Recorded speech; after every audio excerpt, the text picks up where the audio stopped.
Friends, in this video we are going to learn remaining part of previous taught grammar, especially modals or modal auxiliaries.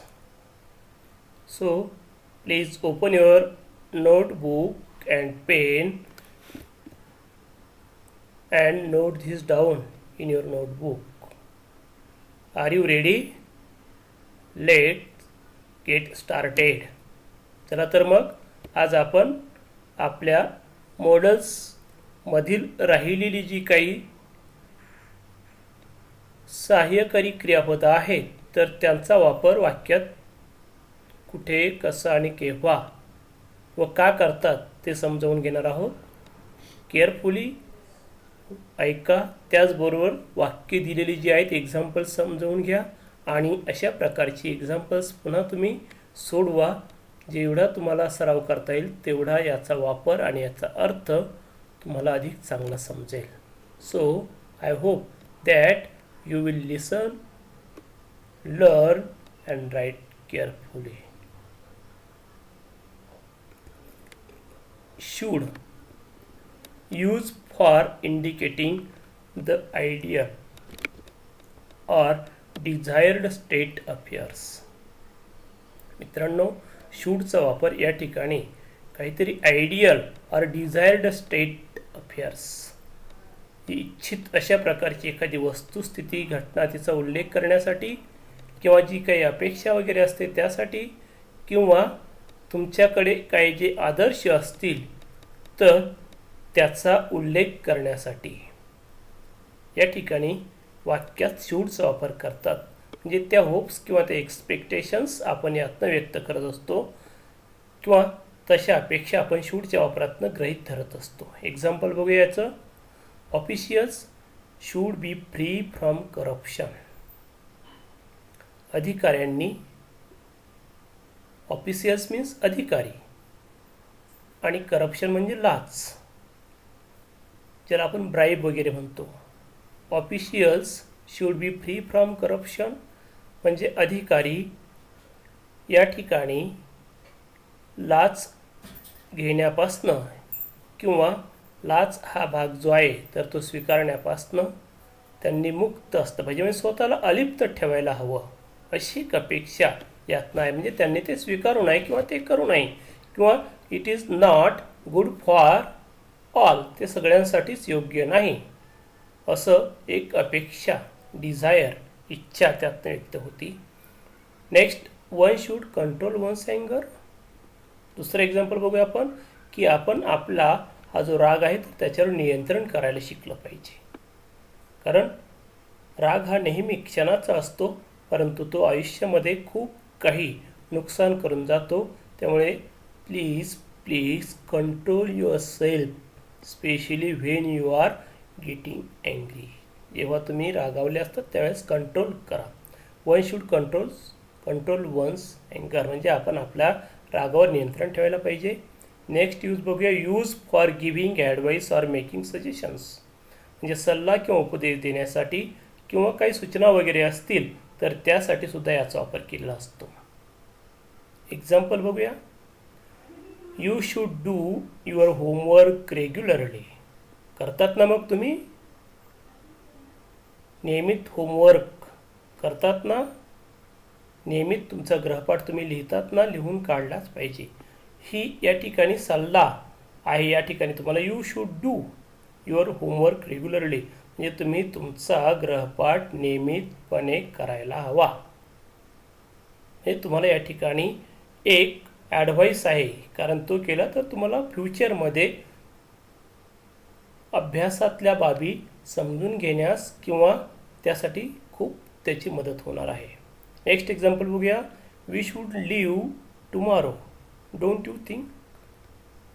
म्हणजे एक सूचना आहे की उद्या आपण या ठिकाणाहून लिव्ह टुमॉरो, उद्या जाऊया, म्हणजे हे ठिकाण आपल्याला सोडून दुसरीकडे जायला हवं. डोंट यू थिंक म्हणजे तुला वाटत नाही का आपण उद्या या ठिकाणी आपला जो मुक्काम आहे तो हलवायला हवा. म्हणजे अशा प्रकारची एक suggestion. Next, see use to express duty और ऑब्लिगेशन. ड्युटी म्हणजे कर्तव्य आणि ऑब्लिगेशन म्हणजे बंधन या अर्थी असा वापर घेता येईल आपल्याला. एक्झाम्पल बघूया. You should obey your parents. This is our duty. You should obey your teachers. तुम्ही तुमच्या शिक्षकांचं, आईवडिलांचं किंवा अजून काही सोसायटीमधील जी काही जाणती मंडळी आहेत अशा लोकांचं ऐकलं पाहिजे. म्हणजे तुम्ही त्यांची अवज्ञा करायला नको. यू शूड ओबे. त्यांची आज्ञा पाळायला हवी. आईवडिलांची तर निश्चितच पाळायला हवी. आईवडिलांची आज्ञा पाळायला पाहिजे असा यातून अर्थ होतो. ज्या ठिकाणी हे आपलं कर्तव्य आहे. You should vote during elections. ज्यावेळेस इलेक्शन होतं तर त्यावेळेस आपल्याला बंधन आहे. घटनेने घालून दिलेला आपला तो हक्क आहे. It is our right. तो आपला हक्कही आहे आणि ते बंधनही आहे की आपण नागरिक म्हणून इलेक्शनमध्ये मतदान जे आहे, व्होट ज्याला आपण म्हणूया, you should vote during elections. मतदानाच्या काळात तुम्ही तुमचं मत नोंदवायला पाहिजे, मत द्यायला पाहिजे. कारण ते लोकशाहीच्या बळकटीसाठी खूप खूप उपयोगाचं आहे आणि आपल्याला ते करणं गरजेचं आहे ॲज अ सिटिझन म्हणून. या ठिकाणी आपल्याला ते करता येईल. Now we turn over the next slide. Friends, in this slide we are going to learn use of must. मित्रांनो, या स्लाइडमध्ये या घटकात आपण मस्टचा वापर बघणार आहोत. मस्टचा मिनिंग या ठिकाणी तुम्हाला एक निश्चित अशा गोष्टीसाठी केलेला असतो किंवा करायचा असतो. जसं यू मस्ट डू धिस. तू हे करायलाच पाहिजे. त्याला आपण कंपल्शन म्हणूया. असा जो अर्थ असतो की नाही, करावेच लागेल, खावेच लागेल. यू मस्ट ईट. तुला खावंच लागेल. अशा अर्थी मस्टचा वापर केलेला असतो. म्हणजे त्यातनं आपल्याला निश्चित अशा प्रकारचा बोध करून घेता येतो. चला तर मग आपण याचे युजेस बघणार आहोत. A. Used in obligations and invitations. मस्टचा वापर वाक्यामध्ये बंधन, एखादी गोष्ट करणं आपल्याला बंधनकारक आहे त्यासाठी किंवा निमंत्रण वगैरे द्यायचं असेल तर त्यासाठी सुद्धा यात करता येतो. आपण याची एक्झाम्पल्स बघूया. You must submit your project by tomorrow. तुझा प्रकल्प तुला उद्या जमा करायलाच हवा. म्हणजे तुला सक्ती आहे, करायलाच पाहिजे. सबमिट, मस्ट सबमिट म्हणजे तू ते जमा करायलाच हवं. अदरवाईज ते तुझ्यासाठी हानिकारक असेल. नाहीतर तू केलं नाही तर तुझ्याचे मार्क्स वगैरे मिळणार नाही. कदाचित परीक्षेत फेल वगैरे होशील किंवा तुला इंटरव्ह्यूपासून मुकावं लागेल. अशी वेगवेगळी रिझन्स, वेगवेगळे प्रसंग त्या ठिकाणी आपण गृहीत धरू शकतो. म्हणजे तुला ही सक्ती आहे एक प्रकारची. नेक्स्ट एक्झाम्पल बघूया. You must come down and have dinner with us sometimes. म्हणजे कधी कधी तुला आमच्यासोबत, काही वेळेस तुला आमच्यासोबत काय करायला हवं, जेवायलाच हवं. Come down and have dinner, आमच्यासोबत तू रात्रीचं जेवण घ्यायलाच हवं. म्हणजे तू आमच्यासोबत यायला पाहिजे. एक प्रकारचं फॉर्मल इन्व्हिटेशन्स आहे त्यातनं होतं आणि तशा प्रकारची एक्सपेक्टेशन आहे आणि त्याला कंपल्शनही त्यातून केलेलं असतं. त्या ठिकाणी लक्षात ठेवायचं की must lacks a past tense form and so an obligation in the past is expressed by had to. म्हणजे पास्ट टेन्सचं रूप हे आहे. तर या ठिकाणी त्यासाठी तुम्ही हॅड टू, मस्टच्या ऐवजी हॅड टू सुद्धा त्यातनंही तो भाग व्यक्त केलेला असतो. तर past tense of semi auxiliary have to आणि हॅड टू हे हॅव टूचाच भूतकाळ आहे. आणि हॅड टूचा पुन्हा वेगळा अर्थ काय होतो तर मस्ट असा आपल्याला घेता येतो.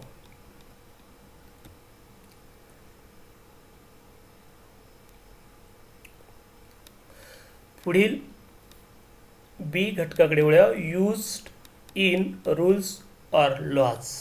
मस्टचा वापर काही नियम, कायदे, कानून वगैरे जे आहेत तर त्याची जाणीव करून देण्यासाठी किंवा ते करणं किंवा ते पाळणं कसं भागच आहे यासाठी सुद्धा केलेलं आपल्याला बघता येईल.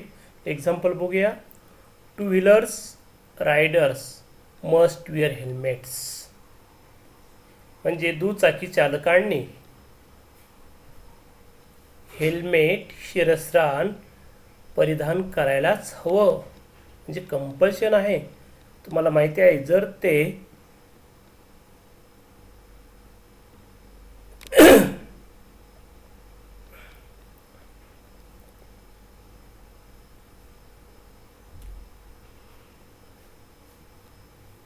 हेल्मेट वापरलं नाही तर तुम्हाला त्याचे परिणाम माहिती आहेच. आपण समाजामध्ये अशा प्रकारच्या काही घटना पाहतोच.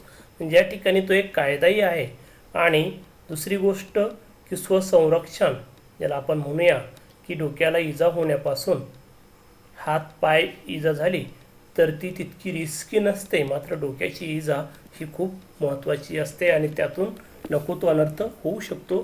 त्यामुळे ह्या ठिकाणी सक्ती केली आहे तुम्हाला आणि ते नियम किंवा कायद्याला धरून सुद्धा आहे. नेक्स्ट एक्झाम्पल बघूया आपण. All births and deaths must be registered in the specified local body office. म्हणजे सर्व मृत्यू आणि जन्म, याला आपण म्हणूया जन्म आणि मृत्यू ज्या आहे तर ती सगळी विशिष्ट अशा प्रकारच्या लोकल बॉडी कार्यालयामध्ये किंवा जी काही दिली असेल स्पेसिफिक त्यासाठी असलेली किंवा तशा प्रकारचं असलेलं कार्यालय तर त्या ठिकाणी ते रजिस्टर्ड केलेलं पाहिजे. म्हणजे जन्माला आलेले आणि मृत्यू पावलेल्यांची नोंद करायलाच हवी. अशा प्रकारची सक्ती यातनं आपल्याला दाखवलेली असते. यातला पुढचा घटक बघूया. C use for criticism and disapproval. म्हणजे मस्टचा वापर एखाद्या गोष्टीला तुम्हाला टीकेचं स्वरूप द्यायचं असेल, टीका करायची असेल, समीक्षा करायची असेल तर अशा वेळेसही ते वापरलं जातं. किंवा एखाद्या गोष्टीवर तुम्हाला नाखुशी किंवा नापसंती दर्शवायची असेल तर अशा वेळेसही मस्टचा वापर केला जातो. फॉर एक्झाम्पल बघूया आपण. Why must people give bribes in the first place. What is bribe? Bribe म्हणजे लाच. आपण करप्शन असा भाग पाहिला की नाही अगोदर. म्हणजे why must people give bribes in the first place. प्रथम दर्शनी किंवा प्रथम वेळेस लोक लाच का देतात किंवा लोकांनी ती लाच द्यायलाच हवी का. म्हणजे अशा प्रकारची एक टीका किंवा समीक्षा त्या ठिकाणी असते. Next, must you have that music so loud. म्हणजे तुला एवढं मोठ्याने ते म्युझिक, ते संगीत, एवढा आवाज मोठं करून तुला ते भाग होतं का त्याचं करणं किंवा तो आवाज वाढवणं तुला गरजेचंच होतं का. म्हणजे सो लाऊड, एवढा मोठा तू आवाज त्या ठिकाणी केला म्हणजे एक प्रकारे तुझ्या आवाजावर आम्ही खुश नाहीत. म्हणजे डिसअप्रुव्हल या ठिकाणी आपल्याला दाखवता येतं. नापसंती किंवा नाराजी त्या ठिकाणी व्यक्त केली आहे असं दाखवलं जातं. फ्रेंड्स, या ठिकाणी आपण मॉडल ऑक्झिलरीज जे आहेत तर त्यांचे वापर या ठिकाणी आपण बघितले. नेक्स्ट स्लाइड किंवा नेक्स्ट व्हिडिओमध्ये आपण सेमी मॉडल ऑक्झिलरी जे आहे त्याचा विचार करूया. So write this carefully and learn it by heart. Okay, have a nice day.